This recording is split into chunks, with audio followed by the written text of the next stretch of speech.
Hello tout le monde, j'espère que vous allez bien. Aujourd'hui, je vous retrouve pour une nouvelle vidéo. Mais avant de commencer cette vidéo, je tenais à m'excuser de mon absence quand même assez longue sur YouTube. Je suis vraiment désolée. Mais je pense comme beaucoup de gens, beaucoup d'adolescents comme moi, j'étais en examen, j'avais mon CE1D, j'étais en pleine révision. J'ai pas forcément eu le temps de filmer des vidéos. C'était pas ma première pensée, j'étais en pleine révision. Mais maintenant, je suis en vacances, c'est terminé. Enfin, pas tout à fait, je sais pas encore si je passe, etc. Mais ça, c'est une autre histoire. Donc aujourd'hui, je reviens avec une nouvelle vidéo J'ai lu. Alors, je vais vous présenter du coup 4 livres, hein, comme le principe de la vidéo J'ai lu. Je vous en... 1, 2, 3. Je vous ai déjà fait une vidéo J'ai lu. Si ça vous tente d'aller la voir, je vous laisse aller la voir. Vous avez juste à noter, je pense, vous allez voir sur ma chaîne et vous la trouverez. Alors, donc, je vais vous présenter 4 livres. Donc, j'ai déjà vous présenter C'est pas grave de Joe Osland et c'est l'édition Madamam ou Madamé. J'arrive pas trop à lire. Je pense que c'est Madadam. Voilà. Et c'est, il y a vraiment des livres très courts, des livres que j'ai lus il y a longtemps, moins longtemps. Ensuite, il y a La vie blues de Anne Nolan à l'édition Crypto. Voilà, voilà. Ensuite, on a 13 petites enveloppes bleues à l'édition Pulp Fiction, de Maureen Johnson. Celui-là, ça fait quand même pas mal de temps. Et enfin, le plus récent, Reckless de Cornelia Funk à l'édition Gallimard Jeunesse. On va commencer avec C'est pas grave. C'est pas grave, c'est un livre qui se lit assez vite, mais qui est assez compliqué à lire. Enfin, c'est un peu bizarre l'histoire.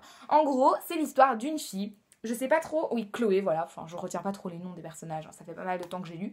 Chloé, je sais pas du tout quel âge elle a, mais elle se dit, pendant toute l'histoire, c'est pas grave d'avoir un père, nana, c'est pas grave d'avoir... Et à chaque chapitre, c'est un peu bizarre parce que on ressent ce qu'elle vit, en fait, cette fille, et elle en peut plus, et elle pète un plomb, et elle dit, elle fait sa crise d'adolescence, en fait, et durant toute l'histoire, elle se rend compte qu'il y a son ami qui la trompe avec sa meilleure amie, son copain qui la trompe avec son meilleur ami, qu'elle voit pratiquement jamais son père, elle en peut plus de sa mère, et pendant toute l'histoire, c'est ça, en fait, elle est là, c'est pas grave, mais en même temps, j'en ai marre, machin, et c'est hyper drôle, et en même temps, c'est triste, parce que cette fille, on se rend compte que sa vie, c'est pas très chouette, hein, comment elle l'explique, mais en même temps, elle se rend compte quand même à un moment qu'il y a plus grave que ça. Donc c'est vraiment pas grave ce qu'elle vit, mais en même temps, c'est chiant. Voilà. Et moi, ça m'avait donné envie, parce que je trouvais que le résumé était très chouette, et l'affiche aussi. Et c'est un chouette livre à lire. Enfin bref, je le relirai pas vraiment. Enfin, voilà, c'est juste un chouette livre comme ça à lire. Ensuite, on a La vie blues. Je vais le prendre déjà. Alors, La vie blues, c'est l'histoire d'une jeune fille. Donc je sais plus son nom du début parce qu'elle change de nom au fur et à mesure de l'histoire. Mais elle se sent noire d'âme en fait. Mais elle est blanche de peau comme vous pouvez le voir sur l'affiche. Et cette fille elle adore chanter mais elle a une voix mais incroyable quoi. Elle a une voix de comme Etta James, Aretha Franklin etc. Et elle veut devenir comme ces filles. Et pendant toute l'histoire en fait elle va vivre plein de péripéties. Hein. Donc elle vit dans une maison d'accueil. Et on va se rendre compte que sa vie c'est vraiment pas super chouette quand c'est un peu dur ce livre franchement. Pour ceux qui sont un peu fragiles ou sensibles, je vous conseille pas trop de lire ce livre parce que c'est vraiment le livre le plus dur que je vais vous présenter. C'est pas le livre à lire si on a envie de lire un truc drôle, super chouette. Et donc elle vit dans une maison d'accueil et on se rend compte que sa mère en fait est alcoolique, elle vient la voir une fois par an. Et à un moment elle est transférée chez des parents adoptifs en gros.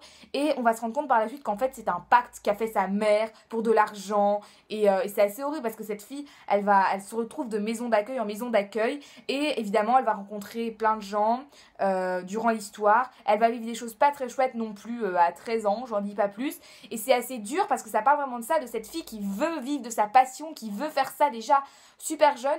Et cette fille qui a 13 ans, elle est super mature, on dirait qu'elle en a 17 quoi. Et c'est vraiment l'histoire tourne autour de ça, de cette fille qui veut faire ça. Et on se rend compte des péripéties qu'elle va vivre de famille en famille, d'amis en amis. Enfin voilà, c'est un peu dur à lire, mais c'est un très très beau livre sur tous ces thèmes et aussi sur la discrimination, sur le racisme envers les noirs, etc. Et elle, qu'on va pas respecter juste parce qu'elle a envie d'être noire et tout le monde va être là, mais non, toi t'es une blanche, t'es pas une noire. Et c'est quand même un livre très très dur, mais c'est super beau, quoi. Ensuite, on a 13 petites enveloppes bleues de Maureen Johnson, édition Pulp Fiction. Donc ça, c'est plutôt chouette. C'est aussi court à lire. C'est un trop chouette livre. Donc c'est l'histoire de Ginny, voilà. Je trouvais plus son nom. Ginny, qui à la mort de sa tante, découvre que sa tante lui a laissé 13 petites enveloppes bleues, dont le titre.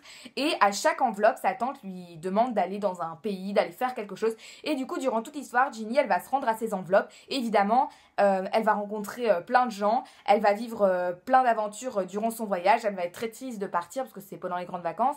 Et évidemment, ça va aussi faire durer l'histoire, les gens qu'elle va rencontrer. Elle va peut-être devoir rester un petit peu plus longtemps dans un certain pays, puis repartir. Et elle va vraiment découvrir plein de personnes et découvrir des secrets qu'elle pensait pas du tout de sa tante, enfin des des choses que sa tante lui a pas dites. Et on va comprendre pourquoi cette tante lui a laissé 13 enveloppes à sa mort et pourquoi sa tante est morte. Et du coup, il y a plein de suspense dans l'histoire parce qu'on se demande, mais qu'est-ce qui se passe, qu'est-ce que c'est, machin. Et c'est un très chouette livre. Moi, je l'ai pas lu, j'ai pas pris beaucoup de temps pour le lire. Mais bon, après, ça dépend si vous lisez vite, si vous lisez moins vite. Enfin voilà quoi, ça dépend si vous aimez le livre, etc. Mais j'ai vraiment beaucoup aimé ce livre. Ensuite, on a Reckless de Cornelia Funk. Donc ça, c'est le plus gros livre et je pense que c'est quand même un livre assez connu. Je pense que c'est... Il y en a plusieurs. Là, moi, j'ai le tome 1, Le sortilège de Pierre.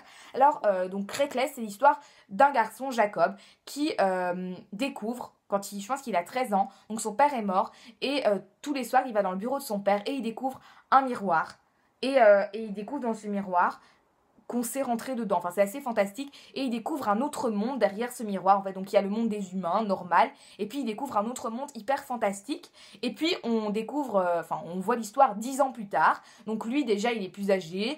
On le voit presque plus, en fait. Et puis maintenant, 10 ans plus tard, du coup, on découvre son frère, Will, qui lui, Will, un jour, décide d'aller voir ce que son frère fait parce qu'il ne voit plus jamais son frère, parce que son frère est tout le temps derrière ce miroir dans l'autre monde. Et son frère, évidemment, ne connaît pas l'existence de cet autre monde. Et un jour, il suit son frère et il découvre l'autre monde et son frère essaie de l'empêcher de venir avec lui parce que c'est dangereux. Ça peut être super joli ce monde fantastique, mais en même temps il y a des êtres maléfiques qui s'y cachent, dont des goyles, et son frère va recevoir le maléfice de la fée sombre. Donc vous découvrirez si vous lisez le livre. Et son frère, petit à petit, va se transformer en un goyle, mais pas un goyle normal, un goyle en peau de jade, comme son œil, sa pupille. Et donc son frère va à tout prix essayer de lui enlever ce maléfice parce qu'il veut pas que son frère devienne quelqu'un, un homme de pierre en fait, qui n'a plus aucune émotion et qui se souviendra même pas en fait son frère qu'il a eu un frère, qu'il a eu une famille. Et donc voilà, c'est ça l'histoire en fait, son frère qui essaye de lui enlever ce maléfice et ils vont vivre aussi plein d'aventures. Le frère a une petite amie, le plus petit frère Will, et cette petite amie va vouloir le suivre aussi dans l'autre monde et les aider au fur et à mesure de l'histoire. Et on va découvrir, donc il va essayer vraiment pendant toute l'histoire de lui enlever ce maléfice. Et il va aller voir chez des gens, leur demander comment faire. Et on verra bien si à la fin, ce maléfice part de son frère. Parce que sinon... Et du coup, pendant toute l'histoire, on est en mode... Oh, qu'est-ce qui va se passer? Parce que le livre est très chouette, mais par moments, je me disais... c'est un peu long, quoi. Hein. J'avais envie de savoir... parce que ça tournait un peu en rond à un moment. J'avais envie de savoir... Est-ce que cette peau va partir de lui, quoi, ce maléfice? Et voilà, vous découvrirez bien à la fin si oui ou non. Je ne vais rien vous dire. Mais voilà, donc si je devais vraiment choisir un des livres que j'ai préféré, parce que dans les j'ai lus, il peut y avoir des livres que je n'ai pas aimés, je dirais, je sais pas trop en fait, mais je dirais que La Vie Blues, ça m'a vraiment beaucoup touchée, ça m'a vraiment émue, touchée. J'ai vraiment pas rigolé pendant ce livre, hein. C'est pas un livre pour rigoler, mais ça aborde vraiment des thèmes que j'aime beaucoup lire et c'est pas fantastique ou quoi, mais j'ai trouvé que c'était tellement réel et c'est tellement dur, mais en même temps c'est beau. Je trouve que c'est vraiment un beau livre. Et Reckless, c'est aussi très chouette, mais je dirais les deux livres, voilà, j'ai lu ça, mais voilà, c'est pas grave, franchement c'est chouette, mais je me demande même si je vais pas le revendre parce que voilà, c'est cool, mais voilà, sans plus, quoi. Voilà, donc j'ai terminé cette vidéo. J'espère qu'elle vous aura plu. Je vous promets que maintenant, je vais revenir donc un dimanche sur deux, comme d'habitude, avec plein de vidéos. N'hésitez pas à me donner des idées de vidéos en commentaire, hein, parce que moi, je suis preneuse. Parfois, j'ai pas d'idées, ce qui est normal.